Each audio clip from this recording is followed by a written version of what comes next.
That night, my future father-in-law's estate was suffocating, drenched in the scent of expensive bourbon and an arrogance that felt heavy in the air.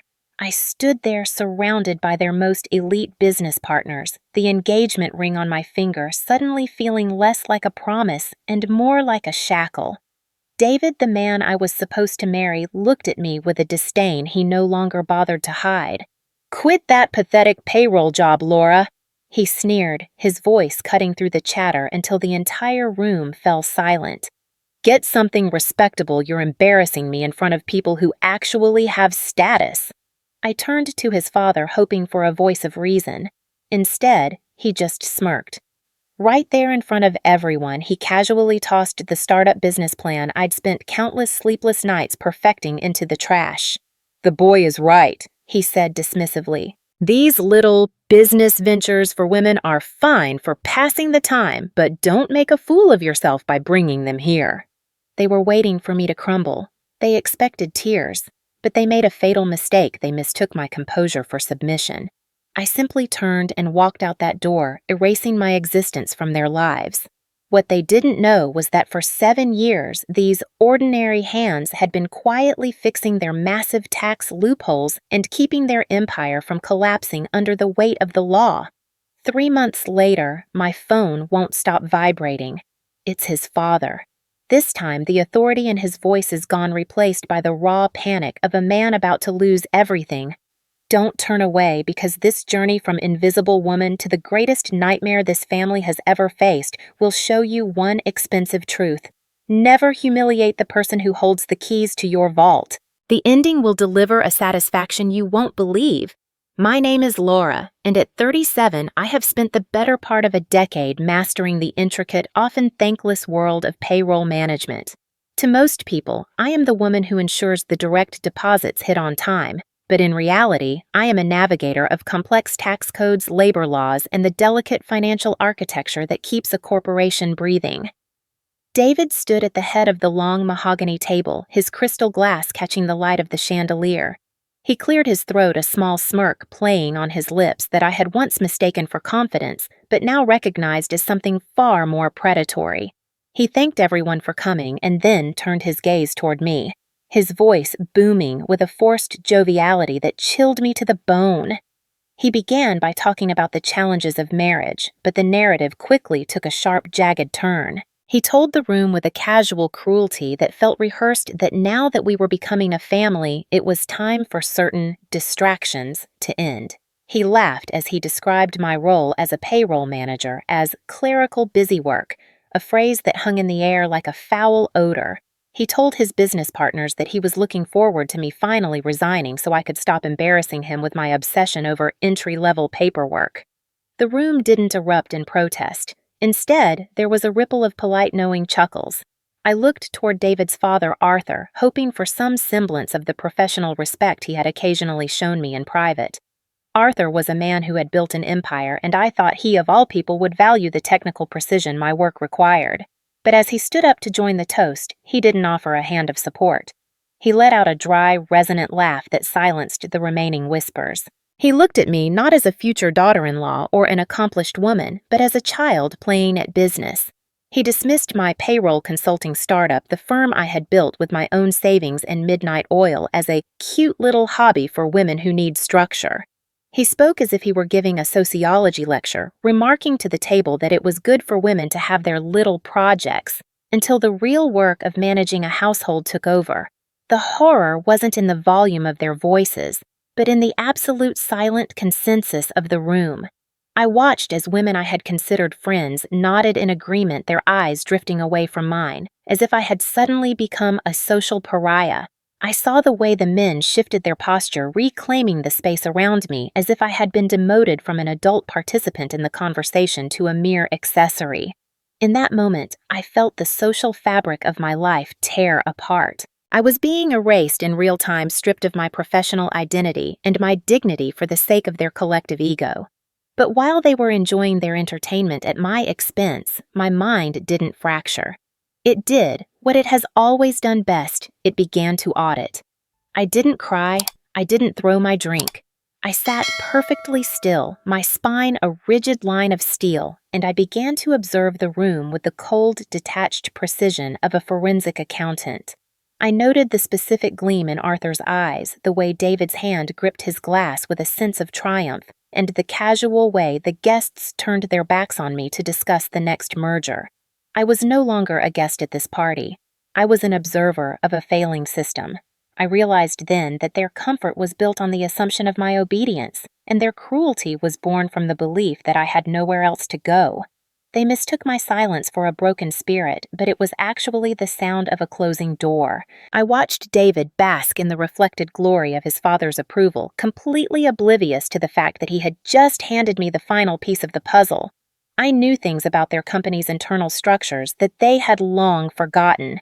I knew where the manual overrides lived, where the legacy systems were brittle, and exactly how much they relied on the very clerical work they so deeply despised. By the time the coffee was served, I had already mentally drafted my resignation and mapped out the legal separation of my assets. They wanted a housewife who wouldn't embarrass them. I was going to give them exactly what they asked for by removing myself entirely, leaving them to face the chaos of their own making without the woman who had been quietly keeping the walls from caving in. The evening eventually wound down, filled with more patronizing pats on the shoulder and well-meaning advice about my future leisure time. I played the part to perfection, nodding where expected and offering a faint, weary smile that they interpreted as defeat. As I finally walked toward my car, the cool night air felt like a benediction.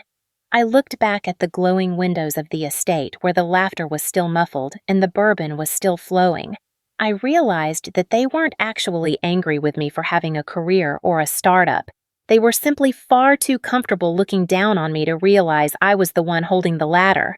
That night, I smiled for the first time in hours, finally understanding the true power of being underestimated. The drive home from the estate was draped in a silence so heavy it felt structural. Yet inside my mind, the gears of a decade-long machine were finally shifting into a new lethal alignment. David sat in the passenger seat, his profile etched in the dim glow of the dashboard lights, looking satisfied as if he had just successfully negotiated a difficult merger rather than stripped his future wife of her personhood. He had no reason to suspect a rebellion because for the last 7 years I had meticulously cultivated the image of the supportive ghost. I was the one who worked the late shift hours in the home office, untangling the messy knots of his personal tax errors and reconciling the discrepancies in his business expense reports that would have otherwise flagged an audit years ago. I managed the schedules that kept his life frictionless and handled the boring paperwork that he deemed beneath his intellect, yet was the very foundation upon which his lifestyle rested. In his eyes and in the eyes of his father, my reliability was a sign of a lack of ambition. They saw my penchant for organization and my mastery of the mundane as a domestic utility, a tool that worked best when kept in a small, predictable box under their control. To them, my career was just a placeholder, a temporary way for me to feel useful until they decided it was time for me to serve a different purpose. They believed I would submit to their demands because I had spent 7 years making myself indispensable in a way that looked like servitude. But there was a secret I had kept guarded behind a firewall of professional discretion, one that would have turned David's smug satisfaction into ash had he the slightest inkling of its existence. My payroll consulting firm wasn't a startup in the sense of a fledgling dream or a fragile hobby. It was a legally incorporated, highly profitable engine of growth that had been operating in the black for over 3 years. While David was out at 3 martini lunches discussing big picture strategies, I was in the quiet hours of the early morning and late night building a client list that included some of the most respected mid-sized firms in the region. I hadn't been waiting for their permission to be successful. I had been using the time to test their loyalty to see if they could ever love a woman who was their equal or perhaps their superior in the arena of strategic finance. The engagement party wasn't the moment my dream was crushed. It was the moment of final, absolute clarity. It confirmed that they were no longer worthy of knowing who I actually was, what I owned, or the sheer scale of the professional empire I had built while they were busy looking over my head. I realized then that my hobby was generating a net income that rivaled David's own executive salary, and I had done it all without a single favor or a single penny from the family coffers. The next morning, the reality of their rational shrinking strategy began in earnest. David cornered me in the kitchen, his voice softened into that condescending, reasonable tone men use when they are trying to convince a woman that her own erasure is for her own good. He leaned against the counter, sipping his coffee, and told me that he had been thinking about our future. He suggested that quitting my job immediately would be the best move to lighten my head so I could focus on the more important tasks of wedding planning and social networking. He spoke as if he were prescribing a vacation, framing my professional suicide as a form of self-care. He told me that a wife of his shouldn't be bogged down by the stresses of payroll cycles and tax deadlines. As he talked, I saw the invisible walls of the cage closing in. I realized that their plan wasn't to improve my life or to give me a more relaxed existence. It was to systematically reduce the dimensions of my world until I was small enough to fit inside the narrow, suffocating mold they had chosen for me. They wanted to amputate my independence so that I would have no choice but to lean on them for support. Every word he spoke about my freedom was actually a step toward my confinement. This was no longer just about a hurt ego or a rude toast at a party. It was a matter of strategic self-defense. I wasn't just planning a breakup. I was initiating a complete detachment from a parasitic system that viewed my competence as a threat to be neutralized. I didn't argue with him as he outlined my new, smaller life. I simply nodded, playing the part of the compliant fiancé one last time, letting him believe his logic had won the day. I watched him leave for the office, his shoulders square with the pride of a man who believed he had successfully managed his domestic affairs. But as the door clicked shut, the mask of the supportive ghost fell away. I felt a cold, crystalline calm wash over me, the kind that only comes when you realize the person you were supposed to love is actually your greatest adversary. I spent the afternoon quietly moving my personal digital files to a secure external server and ensuring that every bridge I intended to burn was soaked in the right kind of accelerant. I had spent years being the woman who kept their lives standing, the one who caught the errors before they became catastrophes, and the one who understood the legal ramifications of their casual financial sloppiness. By the time the sun began to set, the transition from partner to predator was complete. I was no longer the woman who would sacrifice her identity for their comfort. I was a professional who had been pushed into a corner, and I knew exactly which strings to pull to watch their entire world unravel. That night, for the first time in a very long time, I didn't cry over the loss of my relationship or the betrayal of my trust. I opened my laptop and began looking at the family's financial numbers with an entirely different pair of eyes. The blue light of the screen reflected in my eyes as I began to dissect the architecture of the family's business, a world most people find hopelessly tedious, but one where I saw the true pulse of power. To the layperson, payroll is just a recurring expense, but to a manager like me, it is the nervous system of an entire organization. It is where the most sensitive data lives: social security numbers, home addresses, tax withholding, labor classifications, and the intricate web of executive bonuses that often walk the razor's edge of legality. In the wrong hands, or even under negligent ones, a single misplaced decimal point or a misclassified contractor can trigger a chain reaction of Department of Labor audits, crippling IRS fines, or even criminal charges for tax evasion. For 7 years, I had been the silent architect of their stability. I was the one who manually reconciled the irregularities Arthur and David created with their reckless spending and their habit of treating company coffers like personal ATM machines. I had spent countless nights making manual overrides in the system to ensure that their aggressive tax strategies remained just clean enough to pass a surface-level inspection. I wasn't just doing my job. I was the human barrier between their arrogance and the cold, hard reality of a federal investigation. Without my constant invisible maintenance, their entire financial house of cards was structurally unsound, held together only by the patches I applied to their incompetence. As I dug deeper into the subledgers that night, I stumbled upon a discovery that turned my blood to ice and fundamentally changed the stakes of my departure. I realized that Arthur hadn't just been dismissing my startup, he had been exploiting it. Hidden within a series of complex expense filings were entries that funneled questionable corporate costs through the name of my consulting firm, a firm he had publicly mocked while privately using it as a ghost entity. He had been forging a paper trail that linked my professional reputation to their most high-risk financial maneuvers, effectively positioning me to be the fall girl if the authorities ever decided to look too closely. The realization hit me like a physical blow. The engagement, the pressure to quit my job, the insistence on my submission, it wasn't just about social status or ego. It was a calculated legal setup. They wanted me inside the family and out of the professional sphere so they could use my credentials as a shield while they gutted the company from the inside. This was no longer a story of a woman seeking revenge for a ruined evening. It was a desperate race for survival. I had to decouple my life and my liability from theirs immediately, or I would be the one facing a grand jury while they walked away with the spoils of their fraud. This revelation gave me a lethal kind of clarity, and I realized that the most effective way to protect myself wasn't through a loud confrontation or a frantic whistleblowing campaign. Those paths would leave a messy trail of emails and transcripts that could be twisted in court. Instead, I decided to adopt a policy of absolute cold non-interference. I would not threaten them, I would not warn them, and I would certainly not give them the satisfaction of a scene. I spent the rest of the night scrubbing my digital fingerprints from their personal accounts, ensuring that every unofficial support I had provided was retracted.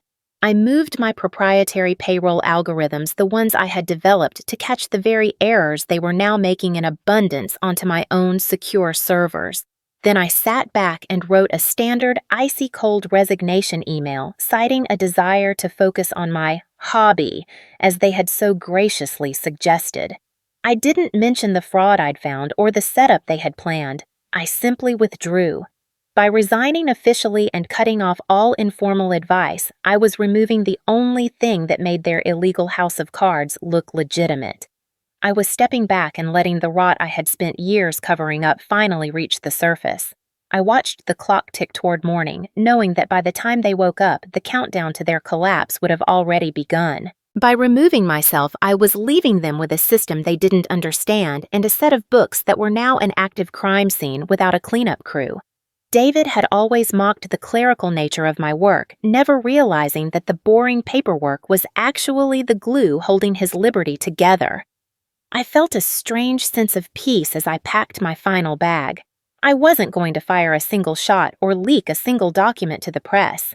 I was simply going to do exactly what they asked. I was going to stop being a distraction and disappear.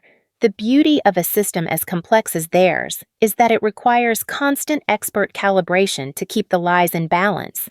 Without me there to manually override the red flags and smooth over the discrepancies, the automated systems of the IRS and the bank would do my work for me. They had spent years treating me like a piece of furniture, forgetting that even the most beautiful room collapses if you remove the load-bearing wall. I had been their shield, their savior, and their silent partner in a dance with the law they didn't even know they were losing. As I walked out of the house for the last time, I didn't feel like a victim. I felt like a technician who had finally finished a long, exhausting shift. I didn't destroy anything, I just stopped keeping it standing. The weeks following my departure were marked by a silence that was for me a profound liberation, but for the company I left behind, it was the quiet before a systemic heart attack.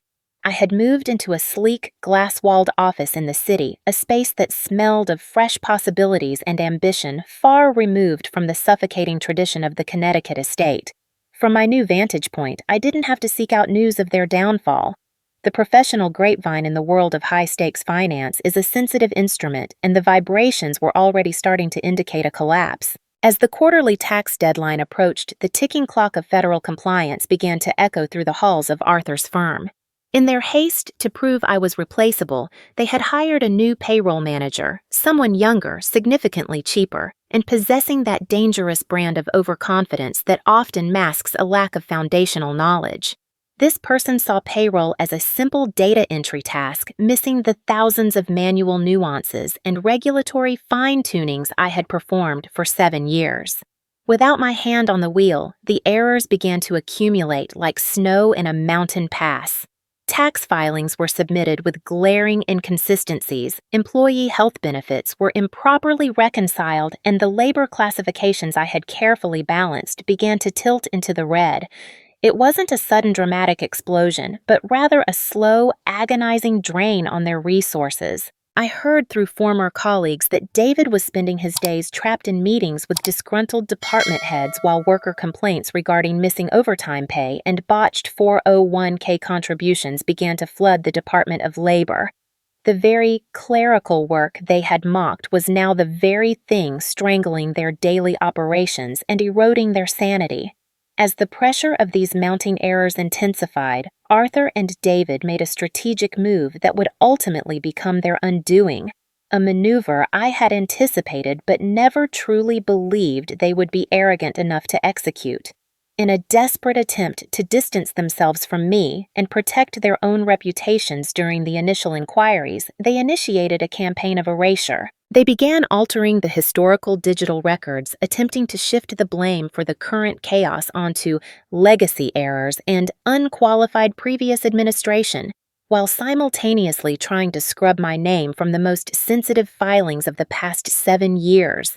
They wanted the world to believe I had never been more than a peripheral assistant whose incompetence was just now being discovered. However, this attempt to rewrite history triggered a massive unforeseen backfire. When the first IRS field agents arrived for what should have been a routine inquiry into the late quarterly filings, they didn't just look at the last 3 months. They followed the digital breadcrumbs into the past. Because Arthur had tried to delete the evidence of my oversight, he had inadvertently created a massive 7-year black hole in the company's financial narrative. The investigators found themselves staring at a gap. Who managed these accounts for the last 7 years? They asked. Because the records had been clumsily tampered with, the previous years of clean books that I had meticulously maintained now looked like a massive unexplained fraud. By trying to erase the woman who had protected them, they had stripped away their only plausible defense of good faith management. They had turned a manageable set of errors into a glaring red flag for systemic criminal tax evasion. The contrast between our lives during this period was as sharp as a diamond. While they were drowning in a sea of red ink and regulatory scrutiny, my consulting firm was thriving beyond my most optimistic projections. The hobby they had laughed at had become a beacon for companies seeking the very stability and integrity that Arthur's firm was now lacking. I had just landed a major multi-year contract with their primary market competitor, a firm that valued my ability to navigate the same complex regulations that were currently burying David's father. I wasn't spending my nights plotting their demise. I was too busy reviewing growth strategies and interviewing new associates to join my expanding team. I didn't have to watch them fail. I simply moved forward into a life that was expanding in every direction, fueled by the professional expertise they had dismissed as trivial. There is a specific kind of satisfaction in knowing that your success is a direct result of the skills someone else tried to tell you were worthless. Every time I signed a new client or received a glowing professional testimonial, it felt like a silent rebuttal to that night at the estate. I was proving one successful audit at a time that a woman's hobby can easily become a family's nightmare when she decides to take her talents elsewhere. I had reclaimed my name and my future, leaving them to suffocate under the weight of the very system I had once operated with effortless grace. The beauty of the situation was that I didn't have to be a villain to witness the consequences. I had done exactly what David asked. I had quit. I had stepped out of the way and let them handle the respectable work they claimed to understand so much better than I did. The slow-motion collapse was merely the natural result of arrogance meeting reality. I began to hear that Arthur had been forced to put his beloved estate on the market to cover the mounting legal fees and the staggering penalties the IRS was beginning to levy. David's social standing, the thing he valued above all else, was crumbling as news of the Department of Labor investigation leaked to the local press. They were being consumed by the mundane details they had thought were beneath them, proving that no empire is too big to fail if the foundation is built on contempt.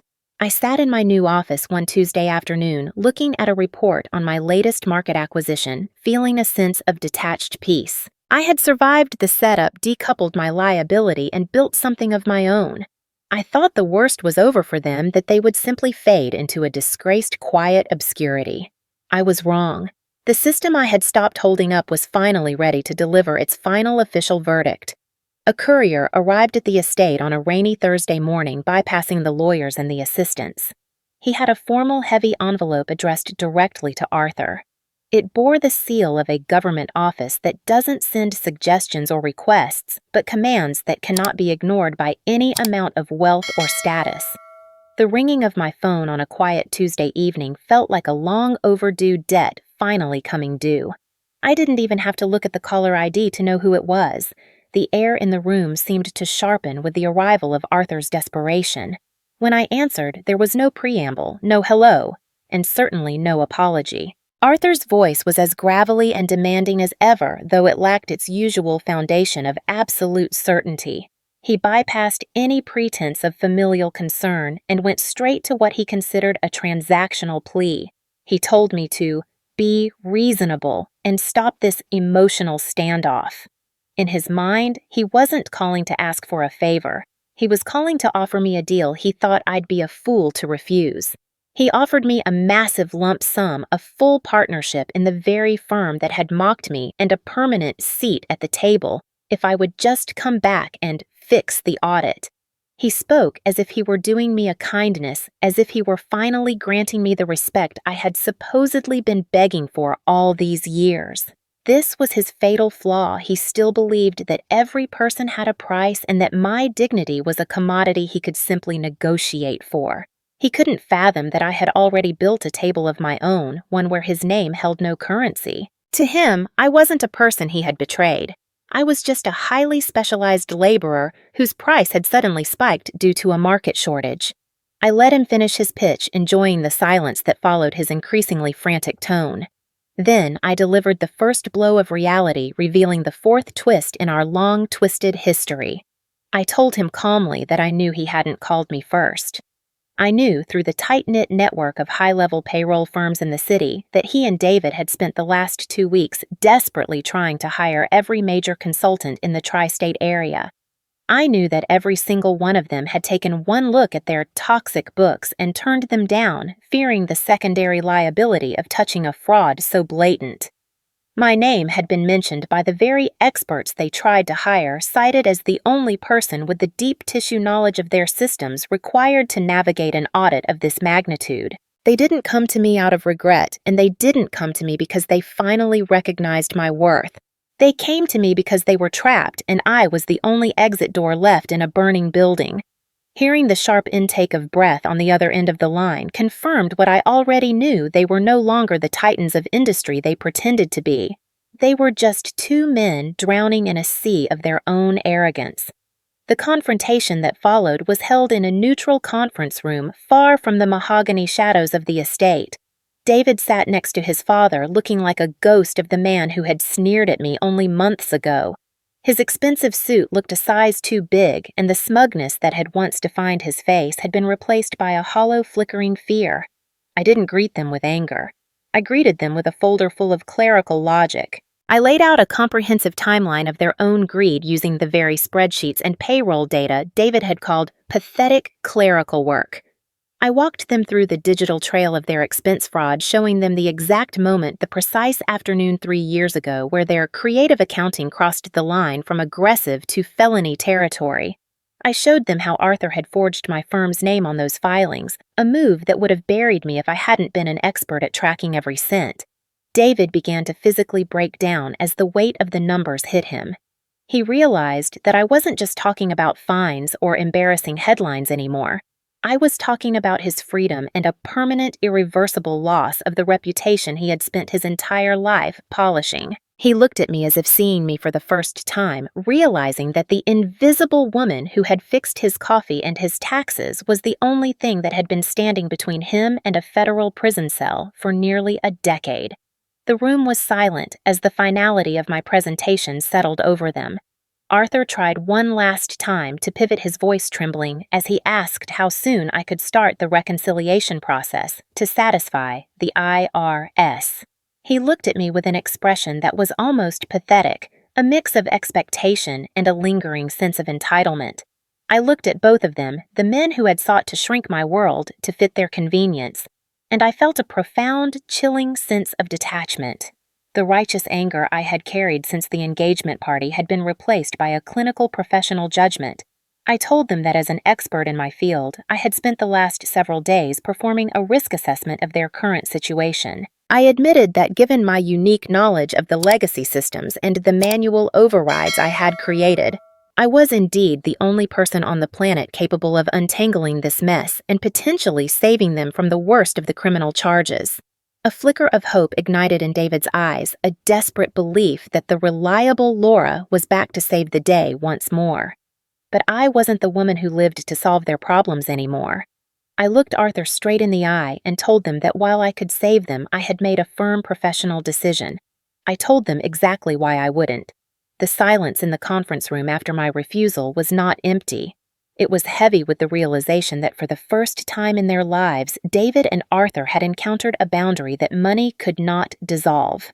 Arthur began to sputter, his face deepening into a shade of desperate crimson, while David just stared at me as if I were a stranger he had never shared a bed with. I didn't raise my voice to match their rising panic. Instead, I leaned forward and offered the final, most devastating twist of all the cold, ethical truth. I explained that my decision was not born of a desire for petty revenge or a woman's scorn, but of the very professional standards they had so often mocked. I told them that as a licensed specialist with my own thriving firm stepping in now to fix books that had already been tampered with would make me legally complicit in their fraud. To save them, I would have to risk my own license, my company, and my freedom. My refusal was a matter of professional integrity, a smart business decision, as Arthur used to say. This was the ultimate moral victory. I didn't have to become a villain to win. I simply had to remain a professional. By adhering to the very ethics they had abandoned, I was leaving them to face the consequences of their own actions. I stood up, gathered my files, and walked out of the room, leaving behind the two men who had once tried to convince me that I was the one who was lucky to be in their presence. In the months that followed, the long-term decay of their empire became a public spectacle, though not in the way a tabloid might cover a sudden bankruptcy. It was a slow, humiliating erosion of everything they valued most. The company managed to survive the audit, but it emerged a hollow shell of its former self, crippled by staggering federal fines and placed under permanent government oversight.